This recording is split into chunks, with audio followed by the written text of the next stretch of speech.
All right, everyone, welcome back. Ready for another deep dive. Today, we're tackling something that I think is super interesting and probably a little mysterious for folks outside of the academic world. We're talking about tenure. Tenure. Yeah, it's one of those things that gets thrown around a lot. You hear about tenured professors, but what does it actually mean? Right. Is it like you get a gold medal and a lifetime supply of coffee? Haha, not quite, although the coffee would be nice. Yeah. So, okay, let's break it down. We did some digging into some articles and resources for this deep dive. And Yep. And it turns out there's actually a lot more to this whole tenure thing than meets the eye. exactly. We're going to talk about this whole path to tenure, this thing called the tenure track. Oh, yeah, the tenure track. It's kind of like I don't know, imagine like an apprenticeship, but for professors. Yeah, that's a good way to put it. Like you're trying to prove yourself, show that you're worthy of this kind of ultimate academic status. Right, and there's some serious pressure there, right? Like, we're talking about intense evaluations, having to publish research. Definitely. There's a lot at stake. So maybe we should start by explaining, like, for someone who has no idea, what is the tenure track? What does it look like in practice? Okay, so picture this. You've just finished your PhD. You're bright-eyed and bushy-tailed, ready to take on the world of academia. You land a tenure track position at a university. Sounds great, right? You've made it. Well, sort of. It's more like you've just entered the arena.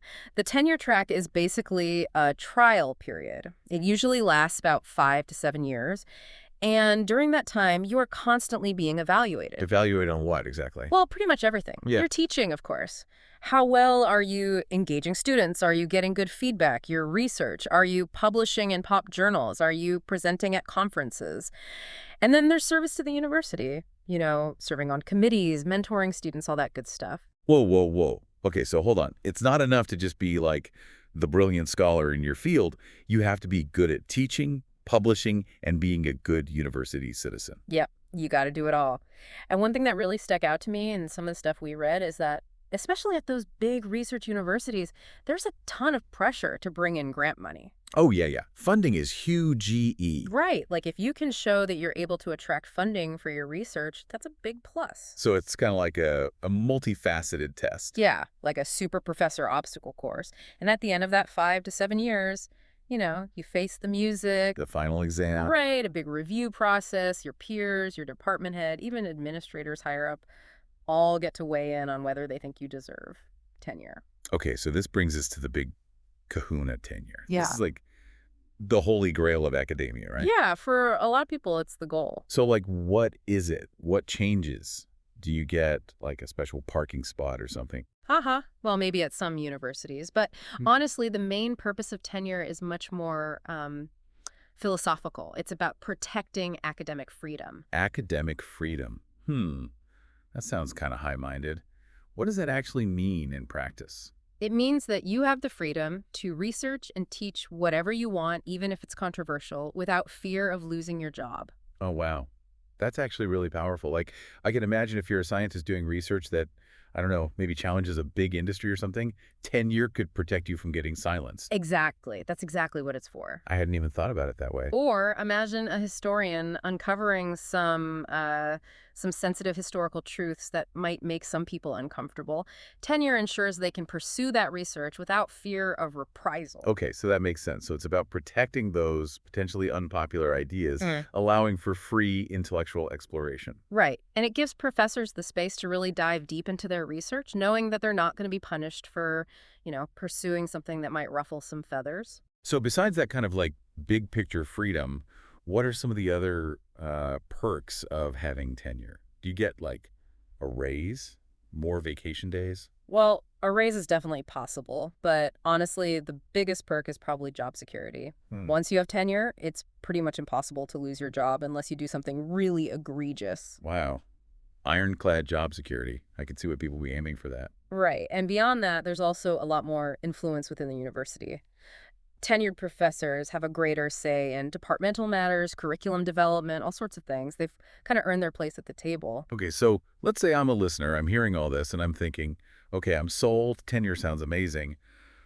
But how do I actually choose between like a tenure track job and a tenure job if I'm offered both? Like, how do I even compare those two things? That's a great question. And it can be a tough decision. It's almost like comparing apples and oranges, right? Right. Like one is about potential and the other is about, I don't know, Stability. Yeah. I mean, there's this table we found in one of the articles. It lays out some of the key differences. It's really helpful. Okay, let's hear it. What's in the table? Okay, so first off, job security, we already talked about that. Tenure track, it's temporary, tenured position, it's basically forever. Check and check. What else? Well, the duration, obviously. Tenure track is that 5 to 7 year trial period, whereas a tenured position, well, it doesn't really have an expiration date. Right, right. And then the focus. On the tenure track, you're juggling all those things. Teaching, research, service. With tenure, you've kind of proven yourself in all those areas so you can really start to specialize, focus on what you're passionate about. So it sounds like tenured professors might have a bit more breathing room, more flexibility in their day-to-day. Yeah, I think that's fair to say. But, and I got to ask this, I mean, it's not like they just get to sit around and do crossword puzzles all day. Right. Oh, absolutely not. They're still expected to be productive scholars, to keep publishing, to contribute to their field. It's just that the pressure of that constant evaluation is gone. Right. So it's about freedom and flexibility within the context of still being a top-notch professor. Exactly. Okay, so last thing from the table.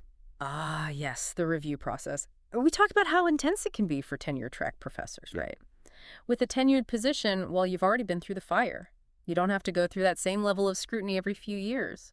Ah, freedom from the review. Sounds lovely. Yeah, I think a lot of tenured professors would agree with you there. So basically, both tenure track and tenured positions are super important for the whole ecosystem of academia. Yeah, I think that's a good way to put it. You need that pipeline of new talent coming in, proving themselves, pushing the boundaries of knowledge. And then you need those experienced, tenured professors to mentor, to guide, to, really shape the future of their fields. Makes sense. Hmm. So I guess the big question for anyone listening who's thinking about an academic career is, would you be willing to go through the pressure cooker of the tenure track for the chance to earn those benefits? It's a tough question, right? There's a lot to consider. But it's a decision that a lot of aspiring academics have to grapple with. For sure. And for anyone out there who's, thinking about taking the plunge, maybe starting their own tenure track journey, I would definitely recommend checking out academicjobs.com. They have tons of listings for tenure track and tenured positions at universities all over the place. It's a great resource. Absolutely. If you're serious about academia, that's the place to start. Okay, everyone, that is a wrap on our deep dive into the wild world of tenure and the tenure track. Like you enjoyed it. Until next time.